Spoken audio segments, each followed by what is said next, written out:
Reading books. Nagarjuna Six Perfections. Kalavinka Buddhist Classics.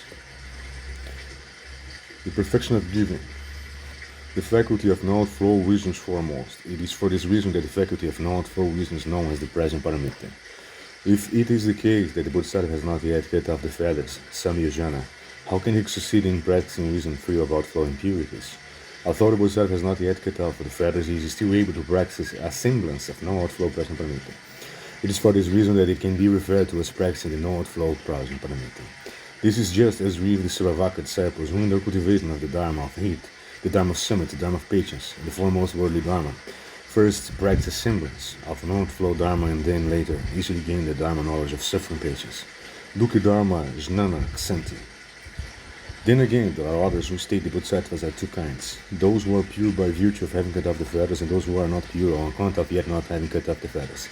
Those Bodhisattvas who are pure by virtue of having cut off the feathers are able to practice the present paramita free of outflow impurities. If it's the case that the Bodhisattva is pure by virtue of having cut off the feathers, why does he then still practice the present paramita? Although he may have cut off the feathers, he has still not yet prepared the 10 grounds, Dasabhumi, has not yet adorned the Buddha lands, Buddha, etc., and he has not yet taught and transformed beings. It is for these reasons that he practices the present paramita. Furthermore, cutting off the feathers is of two types. In the case of the first, one cuts off the 3 poisons. One's mind does not attach to the objects of the 5 desires among men and gods. In the case of the second, although one does not attach to the objects of the 5 desires among men and gods, one he has still not yet been able to transcend the objects of the 5 desires which manifest as a consequence of the Bodhisattva's merit. A Bodhisattva of this sort should practice the present paramita.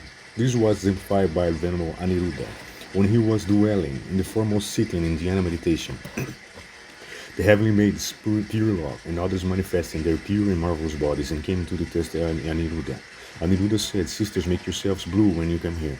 Don't appear in a variety of colors. I wish you to contemplate impurity, and I am not otherwise able to carry out the contemplation." They then turned it yellow, then red, and then white. Aniruddha then closed his eyes and would not look, saying, "Sisters, go away from here." The heavenly maidens then disappeared. If even the physical forms gained as a meritorious reward by the gods are so of this sort, then how much more marvelous are the objects of the 5 desires, which manifest as a consequence of the Bodhisattva and Vesper's merit. This is also illustrated by the instance when the Kinara king came together with 84,000 other Kinaras to where the Buddha dwelt. They strummed their lutes and sang verses as an offering to the Buddha. At the time, Sumeru, the king among mountains, as well as other mountains, the trees, the people, the birds, and the beasts all danced. The members of the great assembly which surrounded the Buddha, including even Mahakasyapa, were all unable to make themselves remain still. Jiva Mauli, Bodhisattva, then asked the Venerable Mahakasyapa, "You are of senior years and have long abided as foremost in cultivation of the Dharma of the 12 Dutta ascetic practices. How is that you are unable to remain still in your seat?" Mahakasyapa replied, "The 5 desires within the sphere of the true realms are unable to move me. It is on account of the power of this Kinara Bodhisattva super knowledge, manifesting as a consequence of his merit, that I am caused to be in this state. It's not that I have any thoughts which might prevent me from remaining still. This is just as with Mount Sumeru, which, when the 4 directions winds arise, cannot be shaken, but which, when the Vairambaka winds arise at the end of a great kalpa, it's brown, flat like a blade of dead grass. We can know from these cases that one of these 2 kinds of feather has not yet been cut off. A Bodhisattva of this sort should practice the present paramita." The Abhidharma explains the matter in this fashion. One more reading. Nagarjuna on the 6 Perfections.